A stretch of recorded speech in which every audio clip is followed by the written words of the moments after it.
India is one of the most populous countries, but we're one of the countries facing the largest problems of the water crisis in the world. And that's because we have a lot of groundwater which India uses up. So जो हमारे ज़मीन के अंदर जो पानी बहती है, India uses more of that than even India, US or China, which in terms of land mass will have more land than us. And we're not, even though we have rainfall, we're not being able to use that rainfall in catchment areas. So all our agricultural land, the rainwater just goes back into, it's unused. Or when I think about Odisha, they say, I think about the fact that we've always grown up with seeing so many natural resources. Even because of climate change, we've seen so many cyclones that पानी तो है ही है. आप किसी ओडिशा में बोलेगे पानी crisis है, वो आपको विश्वास ही नहीं करेगा क्या पानी का क्राइसिस है. In most, at least I come from agrarian areas where we have access to water at least. Of course, there are areas that have water crisis, but it's not hit as hard as in places like Delhi or Bangalore, where there's severe water shortages, that people are buying water. And then I think of someone like my mother, who grew up in Jaisalmer. So my mother is from Jaisalmer, Rajasthan. She's a royal family of Jaisalmer. And Jaisalmer, my mother would come to Odisha, and the first thing anybody was, the Thar desert. 60% of the state is covered in sand. So of course, when they came here, the first thing was there's so much water, and you had access to so much water. And so the one thing I got interesting was that when you look at climate change, look at the water crisis, women and girls are the most affected by it. And the reason why this is not a feminist issue and it's a community issue is because men have to be part of the solution. And we have to start speaking to our boys as well as the girls in the room about gender inclusion. Because एक और problem जो climate change लाती है is gender inequalities. तो हम लोग एक very nice conference hall में बैठे access to water है. For most women, for example in Rajasthan, 3 kilometer average चल के जाना पड़ता है पानी लेने के लिए.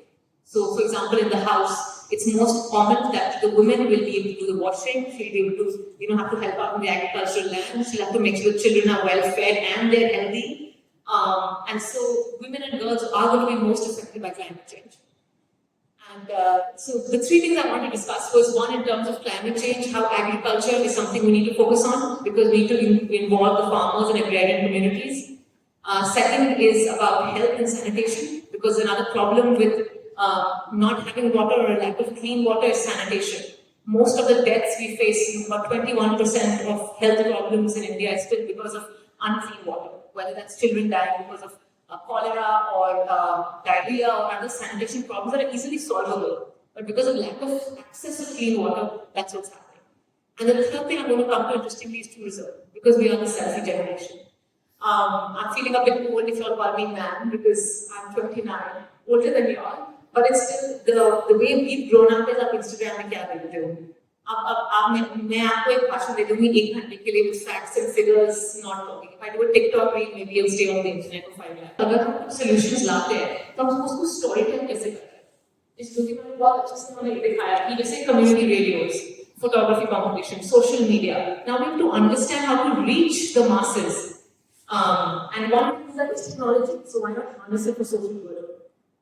So I wanted to start off with, like I said, in agriculture. The problem is that India is using too much groundwater and we don't have enough encatchment areas where we able to use that water for different reasons. So examples, part of the east and northeast do have heavy rainfall. But I think, point out in Rajasthan, India has very indigenous methods of using water. Indigenous methods, जो हमारे ancestors करते थे, उनके पास पानी कैसे रहता था? How did they be able to access water? So in Jaisalmer, you have step wells. आपने कभी देखा राजस्थान में से स्टेप वेल्स तो लोग वहां पर जाते हैं कुएं से पानी निकालते हैं. So there are indigenous methods in India. So it's not always true कि Israel में क्या हो रहा है drip irrigation बोर तो ला दो. And another problem is politicians कुछ करते ही नहीं है. Then after my father became a politician, I realized that नहीं उन लोग तो बोलते bureaucrats कुछ करते नहीं है. तो bureaucrats बोलते नहीं वो youths तो कुछ citizens नहीं वोट कर रहे हैं उन लोग कुछ करते नहीं है. So to escape that, we have to come together like Ma'am said. That's why you need partners, because we need to have what you all are doing. After groups may benefit cross collaboratively. Shayad some of you are engineers, some of you are want to be doctors, teachers. The occupation doesn't matter. Being able to come together and having the kind of speakers you're there from the development world, from the political world, reaching out to departments and bureaucrats, and then coming up with a solution together. It has to be a cross collaborative effort. And that's what happened even with the Prime Minister, the Jal Jeevan Mission. the program, the fact that it was inter-department in places like Rajasthan because they had no access to water. So आप लोग ने अभी recent movie देखी है दमन? Yes. किसने देखी? हमने देखा है. So I was working on that malaria program. Brilliant movie. जैसे उन्होंने explain किया. पर पहली बार the solution होती थी mosquito net दे दो. That was an easier problem, ना? Why did it work? It was no behavior change communication. So हम लोग की I worked on that malaria program. I was part of the, not the movie. I was part of the data trust program. That we went to Kandhamar. We went to Kandhamar, Raigada. So and we went to export because it was easy. LLM, IM, mosquito nets, they तो सब लोग को बस काम करना उनको बोल दो. The next time we went there तो सब लोग मच्छी पकड़ रहे थे उसके साथ. Football खेल रहा था उसके साथ. True था. So then we realized that think innovatively and we have behavior change communication. So I think that when we go to a new place, सब कहीं जाओगे, मयूरभंज के लोग कैसे पानी लाते हैं is different to what's happening in South Asian countries. So you have to understand the local community what they're doing. And the first way is, working with agriculture, farming, agrarian communities, going to places, because it's up to us to have the last mile connect. It's not up to the person sitting in Koraput after 2 hills, wo ghode ke le jao, dusre hill, under the waterfall, over the pond, and they don't maybe have access to it. It's up to us to understand what are the different communicative methods. Some people may read our Instagram, some people may listen to Radio Global. How many languages can we go in? Odisha also has the beauty of diversity, where we have like in Mayurvanj, we have over 30 different kinds of indigenous tribes. So हम लोग folk, Santhal, whether it's Munda, to understand the local leaders, the local languages, local cultures you can permeate. One thing is understanding indigenously आप लोग पहले क्या कर रहे थे. So that's one in terms of agriculture and understanding that. That's the first place. We're using in the different ways that water is being used in India. About I think 60% now is used for agricultural purposes. And that's where the water is getting wasted. So when you think of a solution, think of the data points first in terms of where exactly is the water or climate change being affected the most. And who will be at the receiving end of passenger. And it mostly will be agrarian communities or marginalized communities, indigenous communities that don't have the access of opportunities to be able to either get the help or create solutions without collaborative effort. The second I want to speak is health and sanitation. Again, I feel that's because when you think of climate change problems, the first thing that comes up is how, because of lack of access of either clean water, drinking water, most people are having very poor health development indicators. As you all know, Odisha infant mortality is very, very high. So there used to be someone who worked in our house and lived very close to our house. That was one of my first instances of understanding what the development scenario in Odisha and parts of Odisha was. This is not just Odisha's problem. Her name was Savitri, and she had a few children, and each of their children's names were, Dukhi and other forms of, they were sort of, I would say, negative names, and we used to always wonder why, Savitri had the most saddest names for her children. And one day she said it, and she said, because if my children have such sad names, even Yama, the god of death, will be afraid to take them.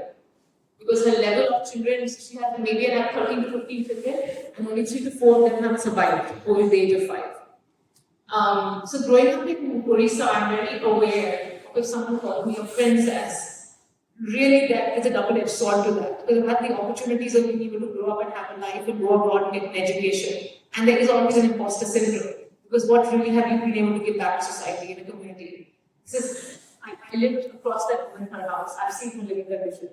It's not easy to sleep at night thinking you have everything and someone outside you doesn't. And what was the difference? Lack of education and opportunity. My parents gave me a platform.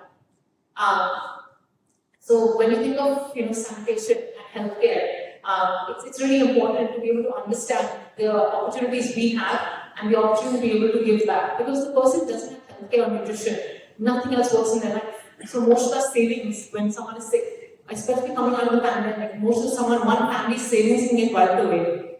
Because for one hospital bed for a few nights, and we knew what happened during the first wave, second wave. Oxygen show us what's happening in Chilka and Mandalori and all these interconnected and beautiful places. The idea is not there's one method to do it. It's finding your way, taking your passion to be able to tell a story. Because it doesn't just affect us, it affects our community. And so with tourism, what we did was we focused on culture, climate, and community. So what we did was with culture, we started looking at local festivals, handicrafts, handlooms, block print. And looking at, for example, we took our guest textile villages to look at handloom where they use organic dye. So what are places where they use less water? Or what are places where we can show them crafts like bow crafts or endangered and dying crafts? You basically mix, you take used utensils, you burn that, you take the wax from that and make crafts from it. So what are endangered crafts and handlooms that are climate friendly that we can show our guests? So we're trying to be a sustainable boutique hotel where we can reduce our carbon footprint. Second thing is, we tied up with the Odisha Millet Mission, the agriculture department, and use climate resilient crops. So, rice and paddy, why are we using so much groundwater? Because we're using crops and we're growing crops in India which need that much water. So if you have hundreds of tons of water that you're using for a crop, which because of government schemes or because of colonization, a big part of it was brought to us, that's why the water is going. But ragi, jowar, bajra, millets, mostly millets, use less water. And actually in Odisha that's great because in Odisha we have so many superfoods available to us. So हमारे ancestors इतने rice नहीं खाते थे, junk food तो खाते नहीं थे, lays नहीं होता था. So where is all this coming from? So one look at climate resilient agriculture and see can we bring that into the hotel. So we've tied up, we're serving our guests in different kinds of millets and different cuisines. The third thing apart from is Simli Park. So how many of you know Simli Park? Okay. Did you all know about the Simli Park forest fires 2 years ago? So Simli Park had these devastating forest fires, right? So थोड़ा अजीब मुझे लगा कि मेरे घर के पीछे जो अगर भुवनेश्वर में या किसी और जगह में अगर आपको देखो अपने घर जल रहा है तो आप किसी को बोलेंगे ना चला मेरा घर जल रहा है fire something always say घर तो जल रहा है. What I was scared about for 2 weeks where from our houses we could see smoke rising, कोई कुछ नहीं कर रहा था. मेरा घर तो नहीं है, मेरा फॉरेस्ट नहीं, मेरे एनिमल्स नहीं है. So अगर जैसे कभी हम देखते हैं like we throw animals been guilty with random people. मेरा रास्ता नहीं. So why are we doing? So because if we start looking at nature as मेरा ये आपका मेरे घर के साथ मेरा problem नहीं है, that's a problem because like the Amazon rainforest, any of the biospheres of the world, they're the lungs of our planet. So when we do something towards climate change, it's not because of me and my family and my friends, because it's a universal reason. And so when Simli Park was on fire, one of the major reasons, there were many arguments in the media, again, with politicians, with bureaucrats, the forest department, and if you get stuck in that crossfire, we can't do everything. So what we realized was also because of the heat, the warming of the earth, it's important to look at anything through the lens of how it affects women. For example, I'm really happy we're speaking about menstruation because we really have to move on from the taboo of menstruation or that only a women will speak about. Men and boys have to understand that if there are no toilets in villages and women are going out at 4 a.m. near forests, that's a problem that they have to be part of as well to find a solution. And apart from that, I'm really happy to be here with you all. And I hope that what I can offer you all is, like I said, Bilgaria to be a venue for all of you for your ideas. So please think of the Bilgaria Palace and the non-profit partners we work with as a platform for you all to come and implement your ideas, to speak, to skill youth, do your volunteer programs there as well. And I'm happy to speak with you all in terms of how we can give that a roadmap. So what we really can offer you is, making sure that our stakeholders in our district can work with you all to bring your ideas to fruition. Mayurbhanj is Odisha's largest district, one of its most populous, and has a very, very high number of, natural resource in terms of forested areas as well. We have very low development indicators. And 10 years ago, we were one of India's poorest districts in India. And apart from that, we've been part of the Red Corridor. So I think in some ways we can look at that as many problems in one place, or we can look at as many opportunities in one place. To be able to see how we can implement solutions to different communities and different languages and be able to make long-lasting change. So thank you all.